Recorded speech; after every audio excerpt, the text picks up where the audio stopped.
श्लोक में कि हे अर्जुन, भगवान होने के नाते मैं जो कुछ भूतकाल में घटित हो चुका है और वर्तमान में जो घटित हो रहा है, जो आगे होने वाला है, मैं सब कुछ मैं जानता हूँ। मैं समस्त जीवों को भी जानता हूँ, किंतु कोई मुझे नहीं जानता। तो हम लोगों ने इस पर डिस्कस किया था लास्ट क्लास में कि भगवान क्या है, त्रिकालदर्शी हैं। मतलब वो हमारा जो भविष्य था वो भी जानते हैं, हमारा जो भूतकाल था वो भी वो जानते हैं, और भविष्य में, इसमें वर्तमान में क्या होने वाला आगे वो भी जानते हैं। क्यों जानते हैं?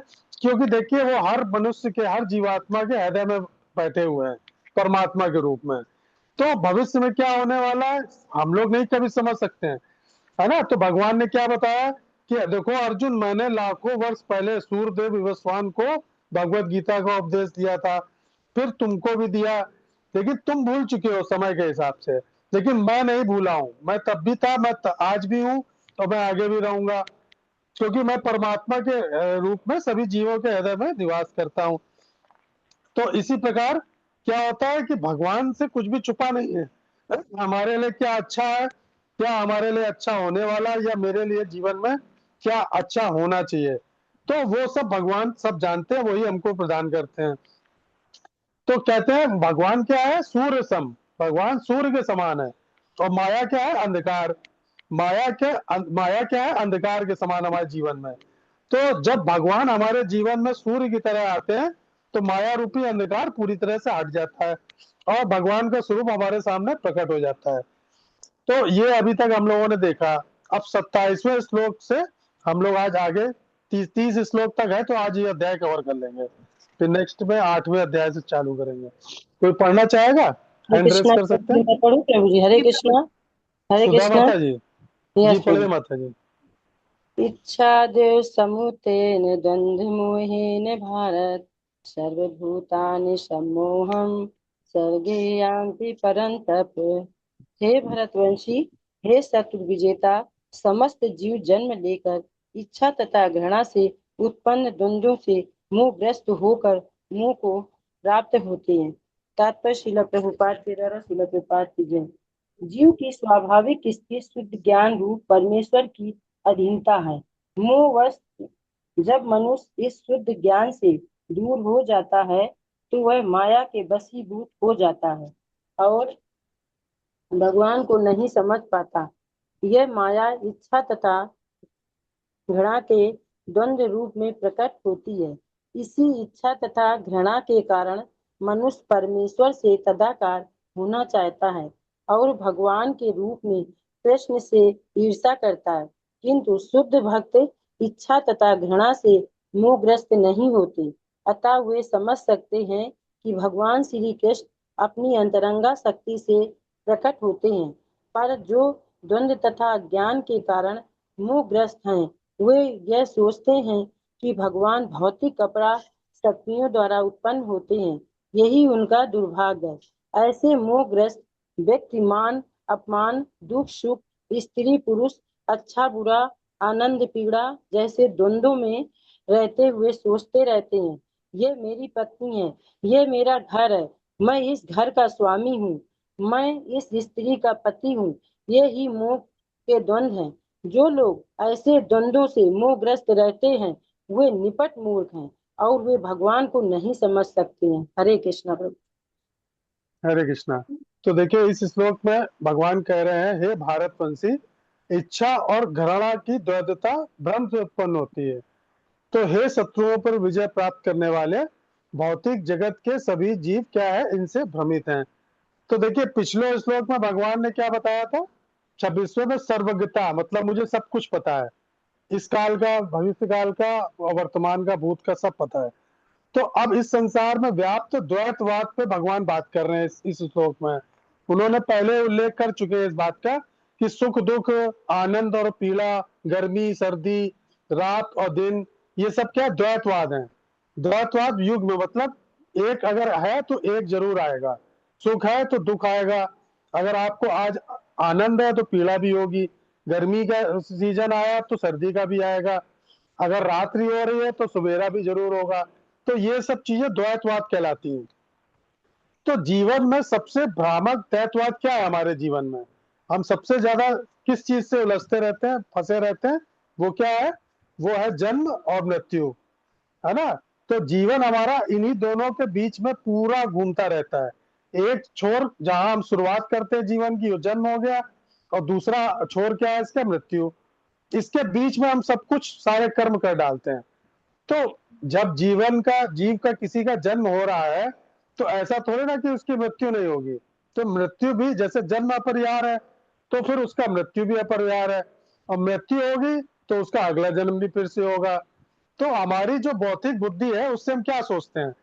वो हमारा पूरा जीवन सांसारिक सुख हमें सुख देगा या तृप्ति देगा, हमको लगता रहता है। और भौतिक चेतना में रह के हम क्या सोचते हैं? कि अनुकूल चीजें हमको मिल जाए, है ना। लेकिन अप्रिय चीजों से हमको घृणा रहती है। मतलब जो हमें अच्छी लगने वाली चीजें वो तो हमको चाहिए, लेकिन जो अप्रिय लगने वाली चीजें हैं वो हमको घृणा, उससे हम घृणा करते हैं। तो आकर्षण और घृणा, इन जो दोनों द्वैत चीजें हैं, इनमें अंतर्निहित गुण नहीं है।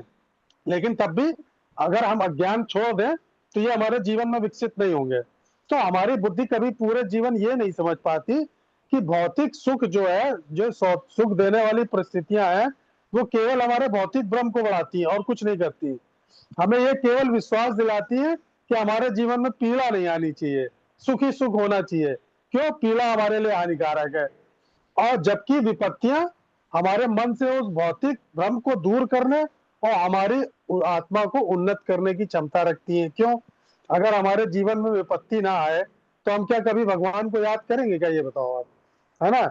अगर आपको सब कुछ आपके मनचाहा मिलने लगे, सुखी सुख मिलने लगे, धन संपदा मिलने लगे, ऐश्वर्य मिलने लगे, सब कुछ मिलने लगे, तो भगवान की तरफ कोई जाएगा नहीं। क्योंकि जो अर्थार्थी लोग होते हैं, वो भगवान के पास तभी जाते हैं जब उनके जीवन में दुख आता है। तो हमारे अज्ञान की वजह से ही हम जिंदगी भर भ्रम पाले रहते हैं। तो जो लोग आध्यात्मिक रूप से उन्नत हो जाते हैं, भक्त बन जाते हैं, तो वो इन द्वैत चीजों को, जितनी भी द्वैत हैं, जैसे सर्दी गर्मी, सुख दुख, लाभ हानि, तो ईश्वर की सृष्टि के पहलू के रूप में स्वीकार करते हैं, है ना। और पसंद नापसंद उसके जीवन से हट जाती है। कौन पसंद है, कौन नहीं पसंद, आकर्षण क्या, घृणा क्या, इन सब चीजों से बहुत ऊपर आदमी उठ जाता है। फिर वो इन सब चीजों को अपने जीवन में महत्व नहीं देता है ना। हम लोग क्या करते हैं पूरे जीवन? हर चीज में अपना अहंकार, अहम पाले रहते हैं। क्या? ये मेरा घर है, अरे ये तो मेरे बच्चे हैं, ये मेरी पत्नी है, अरे ये घर मेरे नाम रजिस्ट्री है तो घर का मालिक मैं हूँ, अरे मेरी बीवी है, मैं इस स्त्री का पति हूँ। तो हर चीज में क्या? मेरा, ये बिजनेस मेरा, ये मकान मेरा, गाड़ी मेरी, हर चीज मेरी। तो ये क्या है? ये सिर्फ मोह है। वो ये नहीं जानते कि कुछ भी तुम्हारा नहीं है, ना तुम बनाया, ना तुम कुछ अपने साथ लेके जाओगे, है ना। तो वही चीज जो है, वो चीज हमको अपने जीवन में फॉलो कर। तो आप जैसे एक एग्जाम्पल ले सकते हैं कि हम अपने एक कमरे में बैठे हैं, और अपने आंखों पर एक हाईटेक वर्चुअल रियलिटी हेडसेट पहन लिया, और हम उससे गेम देख रहे हैं, उसमें सब कुछ असली सा लगता है। तो उसमें हम देख रहे हैं, एक जंगल में चले गए, जा रहे हैं हम जंगल में, धीरे धीरे जा रहे हैं, फिर अचानक क्या हो, वहां पे एक शेर आ गया, उस शेर ने आपको दौड़ाया।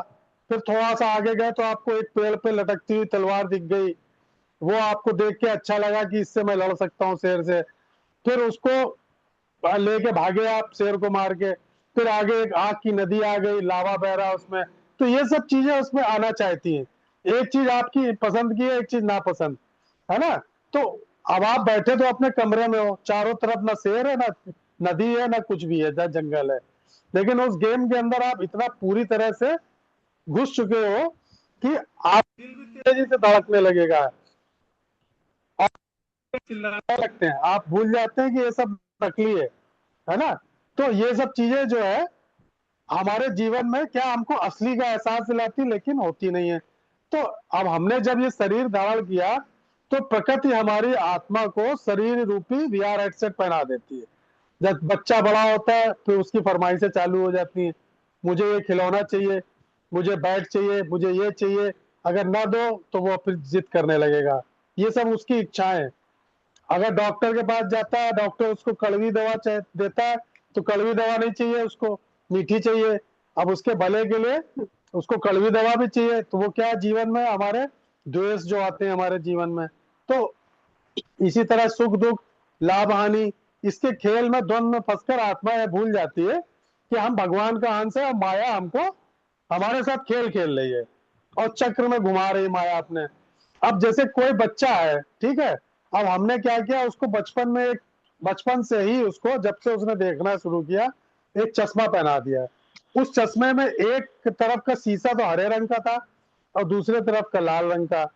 तो अब दुनिया को जब भी वो देखता है तो आधी आंख, एक आंख से तो उसको हरी हरी चीज दिखती है, तो दूसरी आंख से क्या दिखती है, लाल, यानी बुरी चीज। हरी मतलब अच्छी और लाल मतलब बुरी।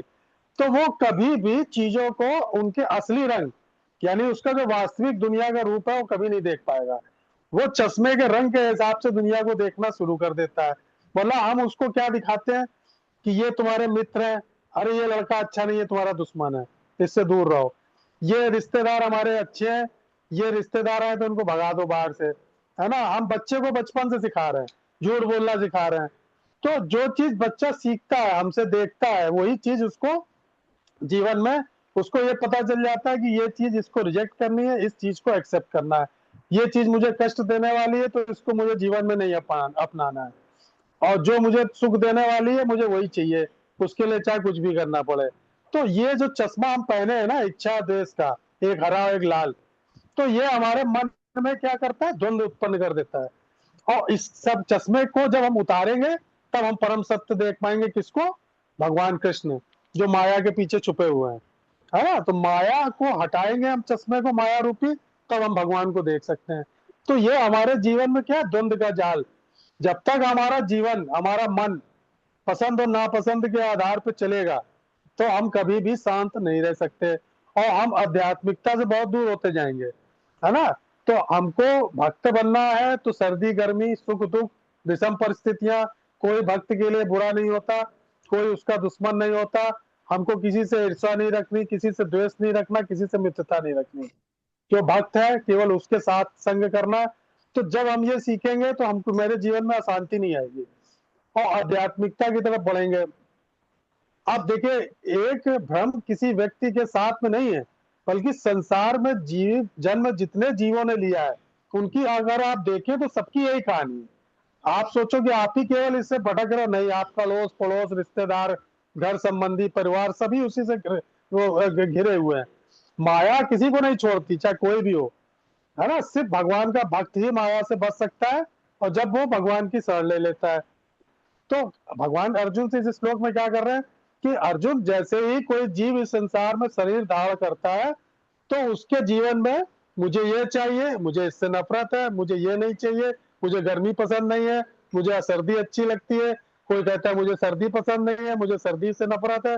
कोई कहता है कि मुझे जो है जीवन में ऊंचाइयां पसंद है, कभी गिरना पसंद नहीं है, हमेशा मुझे सक्सेस चाहिए, अनसक्सेस होगा तो मैं सुसाइड कर लूंगा। तो ये सब केवल क्या है, मन का एक भ्रम है। ना कोई सक्सेस है, ना कोई अनसक्सेस है, ना कहीं गर्मी है, ना कहीं सर्दी है। अगर आप मन को समझा लोगे तो ये चीज एक सम्मोहन है माया का, उसको हम लोग क्या है, सच मान के बैठे हुए हैं। तो बस हमको उसी से बचना है, किसके माध्यम से, भक्ति के माध्यम से। हरे कृष्णा।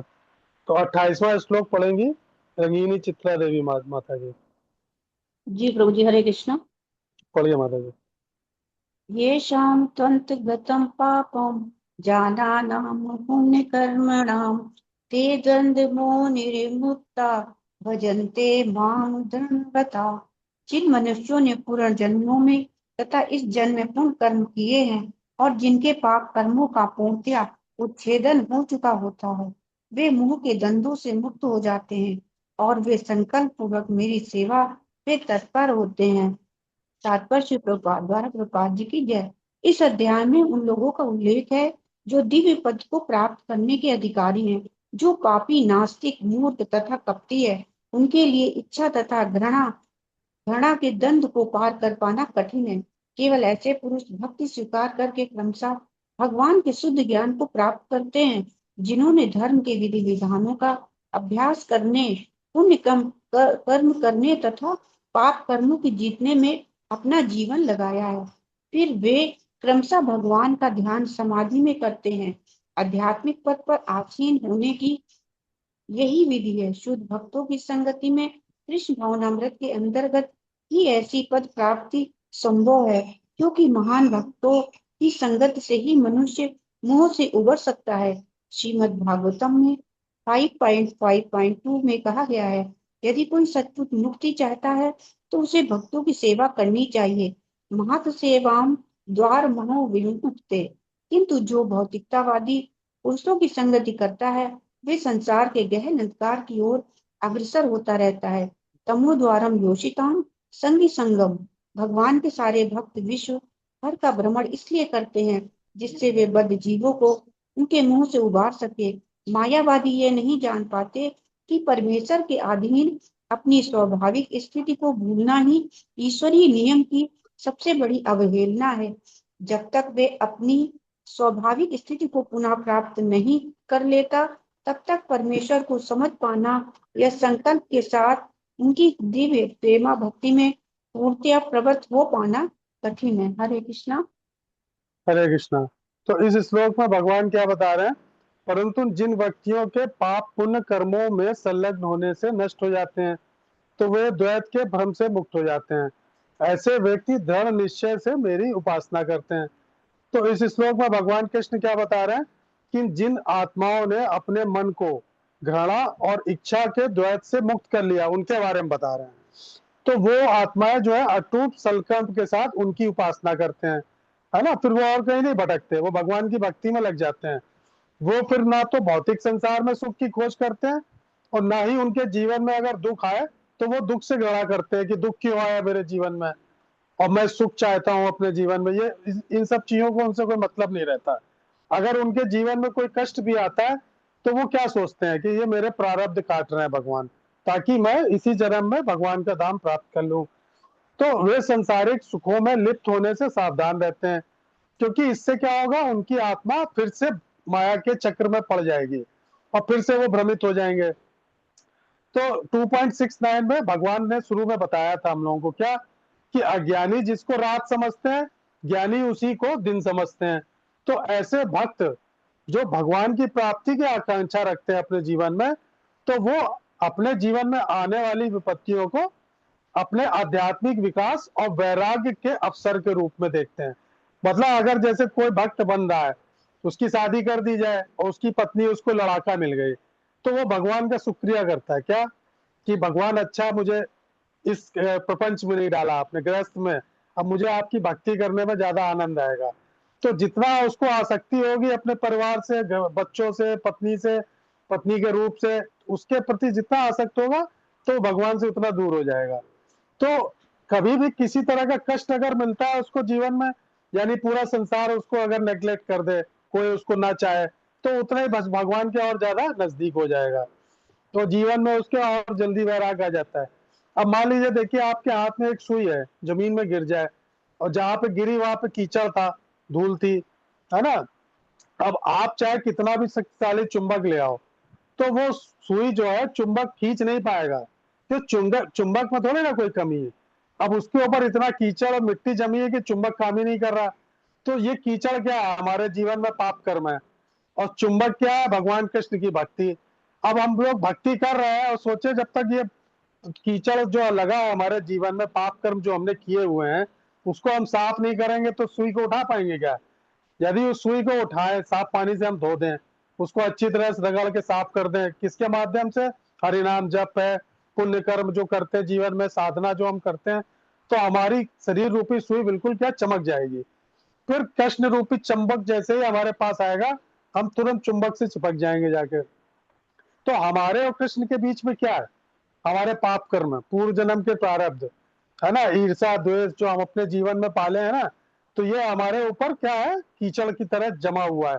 अब भगवान कृष्ण तो चुंबक की तरह हमको खींचना चाहते हैं, लेकिन हम जा ही नहीं रहे उनके पास। तो हमारी तरह सभी आत्माएं लोहे की सुई हैं, और कृष्ण भगवान क्या चुंबक है। अब जब हमारा पाप कर्मों का मैल धुल जाएगा, यानी हम संसार के भ्रम को समझ जाएंगे कि माया ने क्या है, भ्रम पाल रखा है हमारे जीवन में, तो हम अपने आप ऑटोमेटिक रूप से भगवान कृष्ण की ओर खींचे चले जाएंगे और पक्के भक्त बन जाएंगे हम। अब देखिए एक और एग्जाम्पल ले सकते हैं हम लोग, जैसे एक गिलास है, उसमें हमने मिट्टी वाला गंदा पानी भर दिया। अब उस गंदे पानी से आप कांच के गिलास के आर पार देखना चाहोगे तो क्या दिखेगा क्या, कि उसमें इतनी गंदगी है कि उसकी वजह से प्रकाश बिल्कुल रुक गया और हमको कुछ भी उस तरफ का नहीं दिखाई देगा। अगर हम उसको पानी को फिल्टर कर दें, है ना, और बिल्कुल मिट्टी नीचे बैठा दें, तो पानी क्या हो जाएगा, क्रिस्टल क्लियर, बिल्कुल साफ, और फिर हमको आर पार सब कुछ दिखाई देगा। तो वही चीज क्या हमारे जीवन में फिल्टर काहे का चाहिए, भक्ति का, सदाचार, पुण्य। ये जब जीवन में फिल्टर के रूप करेंगे ना, जब मिट्टी को साफ करेंगे, जल को साफ करेंगे, तब हमको भगवान दिखाई देंगे। तो मिट्टी जो है हमारे पानी में जो घुली हुई, ये सब क्या हमारे पाप है, हमारी वासनाएं, हमारी इच्छाएं, जो हम पूरे जीवन पाले रखते हैं। तो उससे क्या होता है, मन हमारा गंदा रहता है, धुंधला रहता है। कभी भक्ति की सोचेंगे भी जब करने की, तो गंदगी हमारे दिमाग में आएगी। और जब हम पुण्य करना शुरू करेंगे, पापों का अंत होता है, तो हमारी जो जीवन के फिल्टर है वो साफ हो जाएगा। फिर उसको हर जगह, हर जीवात्मा में भगवान दिखाई देने लगेंगे। तो हमारे जीवन में जितनी गलत आदतें, स्वार्थ है, पाप है, तो उस जब तक ये नहीं हटेगा, तो मन हमारा भक्ति में, हरिनाम जप में कभी टिकेगा नहीं। तो भक्ति की शुरुआत तब होती है जब हम अपने आप को पवित्र करें। जिसका मन साफ हो जाता है, उसकी भक्ति पार्ट टाइम नहीं होती, या जीवन में डावाडोल नहीं होती, कि जरा सा दुख आया तो माला छोड़ के मंदिर जाना बंद कर दिया, जरा सा लाभ हो गया, हानि हो गया, तो उसको कुछ भी हो, उसको भगवान पर पूरा भरोसा रहता है। अब जितने कष्ट अगर आप देखें महाभारत में, तो पांडवों के जीवन में आए, रानी द्रौपदी के जीवन में आए, उतने भक्त तो हम लोग सोच भी नहीं सकते कष्ट कभी हमारे जीवन में आए तो हम कभी टिक पाएंगे भगवान के ऊपर, है ना। तो उन लोगों के जीवन को देखते हुए आप किस भगवान के भक्तों का जीवन देखिए आप, कोई भी अच्छा नहीं मिलेगा आपको, हमेशा कष्ट में मिलेंगे, गरीब में मिलेंगे, चाहे सुदामा ले लो, चाहे नरसिंह मेहता ले लो, तो जितने भक्त हुए सब गरीब मिलेंगे, है ना। और वो अमीर होना भी नहीं चाहते, क्योंकि उसको उनको पता है कि अगर धन आ गया हमारे जीवन में तो भगवान चले जाएंगे। तो इसीलिए कहते हैं उन्होंने कभी भी भगवान को दोष नहीं दिया कि ये परमात्मा तूने मेरे साथ क्या किया, हे भगवान ये क्या कर दिया आपने, मैं तो आपका 10 साल से भक्ति कर रहा था, आपने ये क्या कर दिया मेरे जीवन में, इतना बड़ा एक्सीडेंट हो गया, ये हो गया, लेके बैठ गया घर में, भगवान को छोड़ दिया।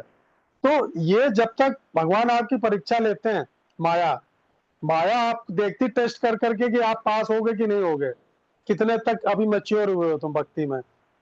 तो एक भक्त को क्या करना, सुख आए, दुख आए, लाभ हो, हानि हो, हर परिस्थिति में उसको भगवान पे पूरा भरोसा, यानी फुली डिटर्मिनेशन, दृढ़ संकल्प होना चाहिए, फुली सरेंडर होना चाहिए। तो इस श्लोक में भगवान अर्जुन से क्या कह रहे हैं, अर्जुन, जो लोग निष्काम भाव से, बिना किसी कामना के भाव से अच्छे कर्म करते हैं, इसमें अच्छे कर्म में क्या है, कामना नहीं होनी चाहिए कि आपने किसी गरीब को खाना खिलाया तो 4 लोगों से गा दिया, है ना, कहीं पे दान करके आए, मुझे तो रसीद चाहिए, इनकम टैक्स में लगानी है ना, तो वो सब चीजें नहीं होनी चाहिए। दान करो ऐसा कि एक हाथ से दो, दूसरे हाथ को पता ना चले।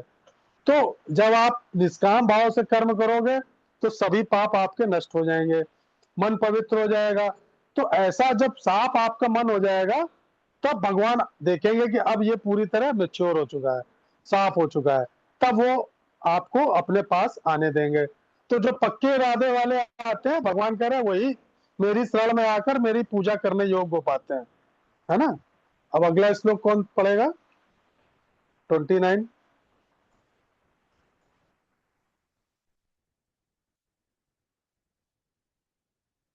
कोई पढ़ना चाहेगा नए में से,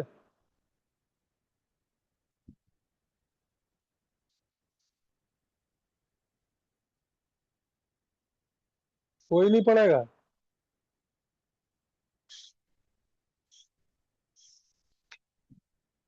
हम्म, पढ़ो, कौन पढ़ेगा, पढ़ ना कोई प्रभु जी तो पढ़े।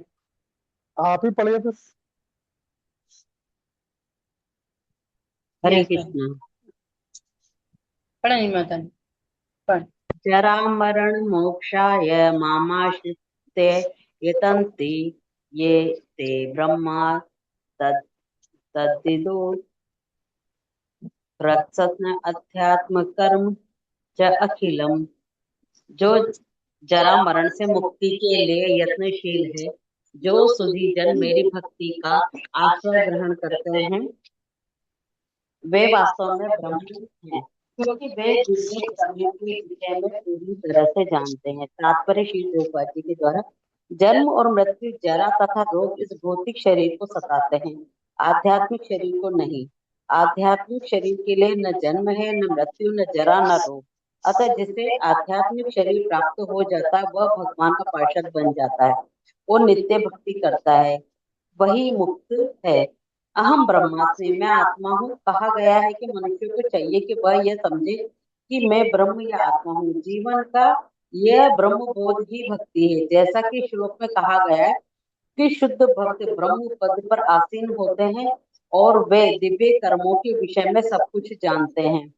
भगवान की दिव्य सेवा में रत रहने वाले चार प्रकार के अशुद्ध भक्त हैं, जो अपने अपने लक्ष्यों को प्राप्त करते हैं और भगवत कृपा से जब वे पूर्णतः कृष्ण भावना भावित हो जाते हैं तो परमेश्वर की संगति का लाभ उठाते हैं। किंतु देवताओं के उपासक कभी भी भगवत धाम नहीं पहुंच पाते। यहाँ तक कि अल्पज्ञ ब्रह्मभूत व्यक्ति भी कृष्ण के परम धाम गोलोक वृंदावन को प्राप्त नहीं कर पाते। केवल ऐसे व्यक्ति जो कृष्ण भावनामृत में कर्म करते हैं, माम आश्रित, वे ही ब्रह्म कहलाने के अधिकारी होते, क्योंकि वे सचमुच ही कृष्ण धाम पहुंचने के लिए प्रयत्नशील हैं। ऐसे व्यक्तियों को कृष्ण के विषय में कोई भ्रांति नहीं रहती, वे सचमुच ब्रह्म है। जो लोग भगवान के अर्चा स्वरूप की पूजा करने में लगे रहते हैं या भव बंधन से मुक्ति पाने के लिए निरंतर भगवान का ध्यान करते, वे भी ब्रह्म आदि भूत आदि के तात्पर्य को समझते, जैसा कि भगवान ने अगले अध्याय में बताया है। हरे कृष्णा। हरे कृष्णा। तो इस श्लोक में भगवान क्या बता रहे हैं कि जो लोग वृद्धावस्था और मृत्यु से मुक्ति पाने के लिए, मतलब मोक्ष पाने के लिए वो मेरी शरण में आते हैं, तो वे ब्रह्म, व्यक्तिगत आत्मा और कर्म के संपूर्ण क्षेत्र को जान लेते हैं। तो भगवान ने 7.26 में पहले ही बताया था कि हम लोगों ने रिवीजन किया था जब, कि कोई भी व्यक्ति, जीवात्मा अपनी बुद्धि के बल पर भगवान को या ईश्वर को नहीं जान सकता। परंतु इस श्लोक में वो क्या बता रहे हैं कि भगवान को केवल उनकी कृपा से ही जाना जा सकता है। जो भक्त पूर्णतः उनके प्रति समर्पित हो जाते हैं, यानी सरेंडर हो जाते हैं, तो उन्हें उनकी दिव्य कृपा प्राप्त होती है। कठोपनिषद में क्या बताया गया 1.2.23 में, नाय महात्मा प्रवचनेन लभ्यो न मेधाया न बहुना श्रुतेन यमेश वेश प्रणुते तेन लभ्य सतशेष आत्मा भ्रमण तनुम स्वम। मतलब भगवान को आध्यात्मिक प्रवचन से, बुद्धि या विभिन्न प्रकार की शिक्षाओं को सुनने से आप नहीं जान सकते, नहीं जाना जा सकता। केवल जब वह किसी पर अपनी कृपा बरसाते हैं तभी वह सौभाग्यशाली आत्मा उनको जान पाती है। इसी प्रकार वेद क्या कहते हैं, एकस्मिन् विज्ञते सर्वमिदं विज्ञातम भवति। यदि आप भगवान को या ईश्वर को जानते हो तो आप सब कुछ जान लोगे। यदि आध्यात्मिक जो साधक भगवान के भक्त होते हैं वो क्या करते हैं, आत्मज्ञान को मानव जन्म का अंतिम लक्ष्य मानते हैं। फिर भी ये ज्ञान के विशाल सागर ब्रह्म ज्ञान या ईश्वर के ज्ञान की एक छोटी सी बूंद मात्र है। केवल एक बूंद को जानने से आप सागर की विशालता, उनकी गहराई या भगवान की शक्ति को नहीं जान सकते हो आप। तो आत्मज्ञान किसी भी प्रकार से ब्रह्म ज्ञान के समान नहीं हो सकता। हालांकि ये परम सत्य की ओर हमारा पहला स्टेप अवश्य हो सकता है ना। भगवान की तरफ जानने की दिशा में अगर हम बढ़ेंगे तो पहला कदम ये जरूर लेना पड़ेगा। तो वेदों में क्या बताया गया है कि परम ज्ञान जो होता है वही ईश्वर का ज्ञान है, भगवान का, है ना। ईश्वर को जानने से उनसे संबंधित सब कुछ प्रकट हो जाता है। यानी भगवान अगर चाहे तो सारे वेद और शास्त्र आपके अंदर अपने आप प्रकट कर सकते हैं। जो आदमी कभी एक श्लोक ना बोल सकता हो वो पूरे वेदों का उच्चारण करने लगता है। सारा अज्ञान भगवान दूर कर सकते हैं हमारा। तो भगवान कहते हैं जो उनकी शरण में आता है तो वे जन्म मृत्यु के चक्र से सदा के लिए मुक्त हो जाते हैं। उनकी दिव्य कृपा से ब्रह्म ज्ञान, आत्मज्ञान, सारे वेदों का ज्ञान, कर्म का संपूर्ण क्षेत्र का ज्ञान भगवान की कृपा से उसको प्राप्त हो जाता है। कोई एग्जाम्पल आप में से दे सकता है, किसी एक भक्त का नाम बताइए जिसके साथ में ये घटना घटी हो जो इस श्लोक में बताया। आप में से कोई बता सकता है कि जो अभी हम लोगों ने इस श्लोक में पढ़ा, जो भगवान बता रहे हैं, एक भक्त है उसका नाम बताइए जो भगवान की कृपा से उसको सब कुछ ज्ञात हो गया था।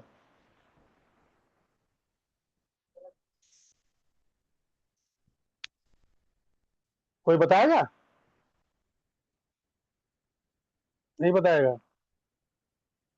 हम बताते हैं। देखिए, आप देखिए, जब ध्रुव महाराज तपस्या करने गए थे जंगल में, तो ना तो उन्होंने कोई वेद पढ़े थे, ना कोई शास्त्र पढ़े थे, ना किसी क्लास में गए थे, ना किसी गुरुकुल में गए थे। जब भगवान की वो भक्ति कर रहे थे तो उनको सिर्फ एक श्लोक बताया गया था, ओम नमो भगवते वासुदेवाय, और नारद जी ने उनको गुरु मंत्र दिया था। तो जब भगवान प्रकट हुए उनके सामने, तो उनको भगवान की स्तुति करना भी नहीं आता था, है ना, उनको कोई श्लोक भी नहीं आता था। लेकिन भगवान ने अपने संग से उनके गाल को जैसे ही छुआ, तो जैसे ही गाल को छुआ, उनको समस्त शास्त्र वेदों का अपने आप नॉलेज हो गया, अपने आप ज्ञान हो गया। धड़ाधड़ भगवान की स्तुति करना शुरू कर दिया, भगवान के लिए श्लोक बोलना शुरू कर दिया। ये होता है प्रभाव, कि आप भगवान की शरण लीजिए, आपको वेद शास्त्र सब अपने आप आ जाएंगे। भगवान चाहेंगे तो आप बड़े बड़े श्लोक, बड़े बड़े मंत्र सब अपने आप बोलने लगोगे। तो अब छोटा सा एग्जाम्पल आज के युग के हिसाब से ले लेते हैं। अब देखिए, रॉयल सिटीजनशिप क्या होती है। आजकल लोग मरे जा रहे हैं अमेरिका के लिए नागरिकता लेने के लिए, है ना। तो भगवान का आश्रय लेने पर कानून अपने आप बदल जाता है। देखिए, कोई मान लीजिए गरीब देश का नागरिक है, भुखमरी है, युद्ध है, कठिन कानून है, तो उस देश में कष्टों से बहुत ज्यादा परेशान है। तो वो अगर व्यक्ति सोचता है कि हम ऐसे किसी देश में चले जाएं जहां पे खूब पैसा हो, खूब अमीर हो, और वहां जाके हम उसको रहे, तो हमारा जीवन बहुत ज्यादा समृद्ध हो जाएगा। इसीलिए लोग आजकल अमेरिका की सिटीजनशिप के लिए लोग परेशान है।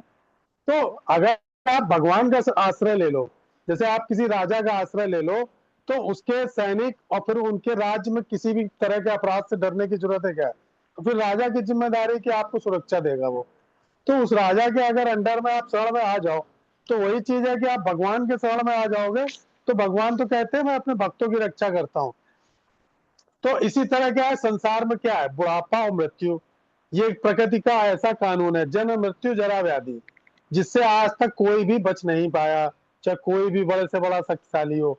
तो जो जीवात्मा परम कृष्ण भगवान कृष्ण की शरण में ले लेती है, यानी इस ब्रह्मांड के जो जगत के पिता है, तो उनकी शरण ले लोगे तो आपको इन कष्टों से भी डरने की जरूरत नहीं, मृत्यु का डर भी चला जाएगा। क्योंकि आपको ये जान में हो जाएगा ना कि हम तो भगवान के अंश हैं, ममेवान से जीव लोक है, जीव भूता सनातना, हमारी तो कभी मृत्यु आत्मा की होनी ही नहीं है। चाहे शरीर बूढ़ा होकर मर जाए, लेकिन आत्मा तो भगवान की है, भगवान के पास जाएगी। तो अगर हम उनका आश्रय पहले ही से ले लें, तो हमको इस शरीर के खोने का डर खत्म हो जाएगा ना। जैसे कोई समुद्री चक्रवात आता है या किसी देश पे हमला होता है, खुले मैदान में जो लोग हैं तो कहाँ भागते हैं, बंकर की तरफ भागते हैं, अंडरग्राउंड बंकर की तरफ भागते हैं, है ना, जहां जाके वो बच सकते हैं। तो अंदर बैठने वाला व्यक्ति जानता है कि चाहे जितने बम गिरे ऊपर से, मैं पूरी तरह सुरक्षित हूँ, क्योंकि भगवान कृष्ण ने मुझको शरण दे रखी है ना। तो भगवान कृष्ण क्या करते हैं, उनकी शरण में आने के बाद वो आपके ऊपर एक छाता लगा देते हैं बंकर का, और हमारे जीवन में जो बुढ़ापे का, मृत्यु का डर है, उससे हमको डर खत्म हो जाता है। तो हमको ये सोचना है कि ये कि शरीर कभी बूढ़ा नहीं होगा, तो ये तो बेवकूफी है ना। शरीर भी बूढ़ा होगा, मृत्यु भी आएगी, हर व्यक्ति की आनी है, आएगी।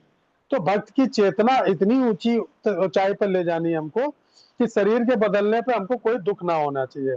हमको ये ज्ञात होना चाहिए कि मृत्यु केवल एक कपड़े बदलने की तरह है। तो भगवान का आश्रय लेने वाले को वेद पुराणों का रटने की जरूरत नहीं होती है, शास्त्रों को रटने की जरूरत नहीं है। तो उसको केवल भगवान की वास्तविकता का अनुभव करना है, भगवान की शरण का। तो भगवान यही इस श्लोक में बता रहे हैं कि जो लोग इस संसार के बुढ़ापे और मृत्यु के चक्र से छूटना चाहते हैं, तो उनको मेरी शरण में आ जाना चाहिए, आना चाहिए।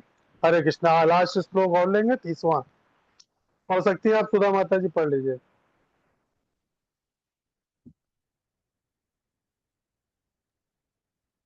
हरे कृष्ण। पढ़ लीजिए माता जी।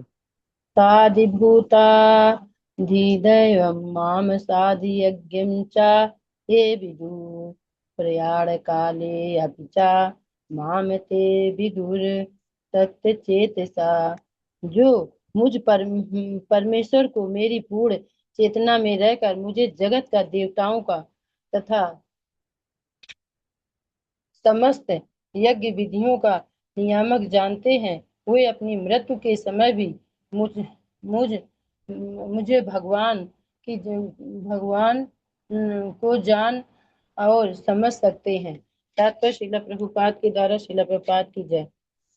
कृष्ण भावनामृत में कर्म करने वाले मनुष्य कभी भी भगवान की पूर्णतया समझने के पथ से विचलित नहीं होते। कृष्ण भावनामृत के दिव्य सब देख चुके हैं। सानिध्य से मनुष्य यह समझ सकता है कि भगवान किस तरह भौतिक जगत तथा देवताओं तक के नियामक हैं। धीरे धीरे ऐसी दिव्य संगत से मनुष्य का भगवान में विश्वास बढ़ता है। अतः मृत्यु के समय ऐसा कृष्ण भावना भावित व्यक्ति कृष्ण को कभी भुला नहीं पाता। अतः वह सहज ही भगवत धाम गोलोक वृंदावन को प्राप्त होता है। यह 7वें अध्याय विशेष रूप से बताया गया है। कोई किस प्रकार पूर्णतया कृष्ण भावना भावित हो सकता। कृष्ण भावना को शुभारंभ ऐसे व्यक्तियों के सानिध्य से होता है जो कृष्ण भावना भावित होते हैं। ऐसे सानिध्य आध्यात्मिक होता है और इससे मनुष्य प्रत्यक्ष भगवान के संसर्ग में आता है और भगवत कृपा से वह कृष्ण को भगवान समझ सकता है। साथ ही वह जीव के वास्तविक स्वरूप को समझ सकता है और वह यह समझ सकता है कि किस प्रकार जीव कृष्ण को भुला कर भौतिक कार्यों में उलझ जाता है। सत संगत में रहने से कृष्ण भावना के क्रमिक विकास से जीव का यह समझ सकता है कि किस प्रकार कृष्ण को भुलाने से वह प्रकृति के नियमों द्वारा बद्ध हुआ है। वह यह भी समझ सकता है कि यह मनुष्य जीवन कृष्ण भावना मृत को पुनः प्राप्त करने के लिए मिला है। अतः इसका सदप्रयोग परमेश्वर की अयुक्ति कृपा प्राप्त करने के लिए करना चाहिए। इस अध्याय में जिनके विषयों का विवेचना की गई है कि वे दुख में पड़ा हुआ मनुष्य, जिज्ञासु, मानव, अभावग्रस्त मानव, ब्रह्म ज्ञान, परमात्मा ज्ञान, जन्म मृत्यु तथा रोग से मुक्ति एवं परमेश्वर की पूजा। किंतु जो व्यक्ति वास्तव में कृष्ण भावना मृत को प्राप्त है वह विभिन्न विधियों की परवाह नहीं करता। वह सीधे कृष्ण भावना मृत के कार्यों में प्रवृत्त होता है और उसी से भगवान कृष्ण के नित्य दास के रूप में अपनी स्वाभाविक स्थिति को प्राप्त करता है। ऐसी अवस्था में वह शुद्ध भक्ति में परमेश्वर के श्रवण तथा गुणगान में आनंद पाता है। उसे पूर्ण विश्वास रहता है कि ऐसा करने से उसके सारे उद्देश्यों की पूर्ति होगी। ऐसे दृढ़ श्रद्धा दृढ़ व्रत कहलाती है और यह भक्ति योग का दिव्य प्रेमा भक्ति की शुरुआत होती है। समस्त शास्त्रों का भी यही मत है। भगवत गीता का यह 7वें अध्याय इसी निश्चय का सारांश है। इस प्रकार श्रीमद भगवत गीता के 7वें अध्याय भगवत ज्ञान का भक्ति वेदांत तात्पर्य पूर्ण हुआ। हरे कृष्ण प्रभुपाद की जय। हरे कृष्ण। हरे कृष्ण ब्रह्म। हाँ, हरे कृष्णा। तो देखिए इस लास्ट श्लोक में भगवान ने बिल्कुल क्लियर बता दिया है कि जो मुझ परमेश्वर को मेरी पूर्ण चेतना में रहकर मुझे जगत का आदिभूत का मतलब होता है समस्त भौतिक जगत को चलाने वाले जो सिद्धांत होते हैं उसको आदिभूत बोलते हैं। और अधिदेव मतलब समस्त देवताओं को नियंत्रित करने वाला जो होता है उसको बोलते हैं अधिदेवम। और अधियज्ञम का मतलब क्या होता है, जितने भी संसार में समस्त प्रकार के यज्ञ होते हैं वो जिसके द्वारा नियंत्रित होते हैं। मतलब ये तीन चीजें जो व्यक्ति समझ जाता है कि ये तीनों के स्वामी कौन है, भगवान कृष्ण। तो जो ये जान जाता है तो ऐसी प्रबुद्ध आत्माएं मृत्यु के समय भी मेरी पूर्ण चेतना में रहती है ना। मतलब लास्ट समय भी वो मेरे को भूलता नहीं है। तो इसमें क्लियर बताया भगवान ने कि जो प्रबुद्ध आत्माएं होती, प्रबुद्ध मतलब जो कृष्ण भावना मृत में जीवात्माएं हैं जो भगवान की भक्ति कर रहे हैं, है ना, भक्ति में प्रोग्रेस कर रहे हैं। तो वो जो उनके प्रति सरेंडर है यानी समर्पित है, तो मृत्यु के समय पूरी तरह से उनका जो चेतन मन है वो मेरी भक्ति में लगा होता है, नहीं मुझको भूलते नहीं है। तो उस प्रकार के जो भक्त होते हैं वो सीधे मेरे दिव्य धाम को प्राप्त करते हैं। तो मृत्यु के समय भगवान को याद करना क्या आसान होता है क्या? बहुत प्रैक्टिस चाहिए उसके लिए। मतलब जब आपके शरीर में 10,000 बिच्छुओं को काटने जितना दर्द हो, आपकी मेमोरी चली जाए, स्मृति चली जाए, बोलने की शक्ति चली जाए, उस समय आखिरी समय भगवान का नाम मुंह से निकले या भगवान आपको याद आए, ये कैसे पॉसिबल हो सकता है? अब भगवान कह रहा है कि मृत्यु इतनी पीड़ादायक होती है कि 2,000 बिच्छू जैसे काटते हो ना, इतना पीड़ा होती है जब आत्मा शरीर छोड़ती है। बेहोश तक व्यक्ति हो जाता है, कोमा में चला जाता है। तो इस समय मन और बुद्धि काम करना बिल्कुल बंद कर देता है, चाहे कोई भी हो। तो अब इस अवस्था में व्यक्ति भगवान, जब कुछ भी नहीं याद रहता, घर वालों को भूल जाता है, तो भगवान को कैसे याद कर सकता है? तो उसको याद करने के लिए क्या है कि भगवान उसके लिए खुद आते हैं, गुरु आते हैं, भगवान आते हैं, वो उसको शक्ति देते हैं कि उस समय उसको स्मरण कराते हैं अपना, तब उसके मुंह से हरि नाम निकलता है, भगवान की उसको स्मृति आती है ना। तो ये सब क्या भक्ति वाले लोगों के साथ में होता है, जो प्रबुद्ध व्यक्ति होते हैं, यानी सब कुछ मन बुद्धि ईश्वर में पूरी तरह समर्पित, जिसने अपने जीवन भर किया हो, है ना, उस समय उनको भगवान याद आते हैं। अब आपने कभी प्रैक्टिस की नहीं जीवन में, अंत समय में आप माला लेके बैठे हो, तो उस समय आपके दिमाग पे कुछ भी नहीं आएगा, सिर्फ घर वाले आएंगे। तो जो व्यक्ति मृत्यु के समय सुख दुख से मुक्त पा लेता है, उसके मन में किसी प्रकार की आसक्ति नहीं है परिवार के प्रति, घर वालों के प्रति, तो उसकी आत्मा भौतिक चेतना से पूरी तरह मुक्त हो जाती है, माया का प्रभाव खत्म हो जाता है। फिर उस समय उसको भगवान बिल्कुल साक्षात दर्शन देते हैं। अब जैसे हम आपको बताते हैं कि एक बहुत सीनियर पायलट है, वो जहाज उड़ा रहा है, ठीक है, हजारों घंटों का इसको एक्सपीरियंस है बड़े जहाज उड़ाने का, सब कुछ जानता है मौसम के बारे में, कैसे लैंड करना, उसके पुर्जे, उसको कैसे कंट्रोल करना है। ठीक है, अचानक क्या हुआ, आसमान में बहुत भयंकर तूफान आ गया, बिजली कड़क रही है, ठीक है, जहाज का एक इंजन खराब हो गया, और बिल्कुल लग रहा है कि सब लोग जितने बैठे हैं उनको लग रहा है कि अब जहाज ही गिर जाएगा। तो सारे यात्री जितने बैठे उस जहाज में, वो डर के चिल्लाने लगते हैं, है ना, हल्ला मचाने लगते हैं, कि उनको लगता है कि अब मृत्यु बिल्कुल सामने आ रही है। लेकिन जो पायलट इस तरह की स्थिति, जिसको पता है कि इस तरह के मौसम स्थिति आती है हमारे यहाँ, तो वो क्या करता है, वो कभी भी वो क्या करेगा, बिना घबराए क्या करेगा, लैंडिंग गियर दबाएगा और सही ढंग से लैंडिंग कर लेगा जहाज की, है ना। तो मृत्यु के समय इंसान के जीवन का सबसे बड़ा आपात क्या, इमरजेंसी, भगवान की याद ना आना, सारे शरीर के अंग काम बंद कर देते हैं, मन घबराने लगता है ना। लेकिन अब जिस व्यक्ति ने जीवन भर भगवान कृष्ण को हर चीज में देखा, हर कण में देखा, उसको आदिभूत आदिदेव अधियज्ञ है, भगवान इस श्लोक में यही बता रहे, जो मुझे जानता है इन तीनों रूपों में, तो उसका मन क्या है, मृत्यु के समय कभी विचलित नहीं होता, और वो शांत रह के क्या करता है, अपनी चेतना को भगवान कृष्ण में लीन कर देता है। अब जैसे कोई स्टूडेंट है, साल भर पूरी पढ़ाई करता है, पूरी पढ़ाई सब कुछ उसको आता है, और फाइनल एग्जाम के दिन क्या करता है, प्रश्न पत्र बहुत ज्यादा टफ आ गया अचानक, और समय केवल 3 घंटे का है, तो जिसने पूरे साल पढ़ाई करी तो वो घबराएगा नहीं पेपर देख के। अब लेकिन जो एग्जाम के 15 दिन पहले किताब लेके बैठा पढ़ने, तो वो क्या, पेपर देखते ही उसको पसीने आने लगेंगे, घबरा जाएगा, और क्या होगा, जो थोड़ा बहुत 2-4 क्वेश्चन याद भी थे वहां उसको वो भी भूल जाएगा डर के मारे। तो जो व्यक्ति जिसने डेली प्रैक्टिस करी है, डेली उसने इस तरह के सवालों को हल किया है, तो आराम से शांत मन से आराम से उसी समय के अंदर 3 घंटे में पूरा पेपर कर लेगा। तो वही चीज है कि मृत्यु हमारा एक एग्जाम है फाइनल, और मृत्यु के समय पास वही होगा फाइनल एग्जाम में, भगवान को याद वही कर पाएगा जिसने पूरे जीवन भर प्रैक्टिस करी, है ना, अभ्यास किया, रोज नियमित 16 माला, हरि नाम जप, 4 नियमों का पालन, ठीक है, भगवान की भक्ति में साधना, नियमित भागवत क्लास, भगवत गीता पढ़ना, रोज करना 1 घंटे नियमित। अगर बीच में लंबा गैप हो गया तो सब छूट जाएगा। तो इसीलिए भगवान क्या कह रहा है कि प्रैक्टिस करो, जब पूरे जीवन प्रैक्टिस करोगे तो अंत समय में तुम कुछ भी नहीं भूलोगे, और मृत्यु के समय होने वाले कष्ट से भी तुमको मेरी स्मृति नहीं जाएगी, चाहे जितना कष्ट हो, मन बुद्धि स्मृति तुम्हारी मेरी कृपा से बनी रहेगी, और सीधे तुम क्या होगे, मेरे धाम आओगे। बस हमको अपने जीवन में इसी चीज को फॉलो करना है। तो आज हम लोग यही समाप्त करते हैं। अगर इससे जुड़ा हुआ किसी का कोई प्रश्न हो तो एक प्रश्न ले सकते हैं, है ना, फिर नहीं तो 8वां चैप्टर हम लोग मंडे को करेंगे फिर। हरे कृष्णा। हरे कृष्णा बोलिए। हरे कृष्णा। कोई प्रश्न तो नहीं किसी का? समाप्त करें।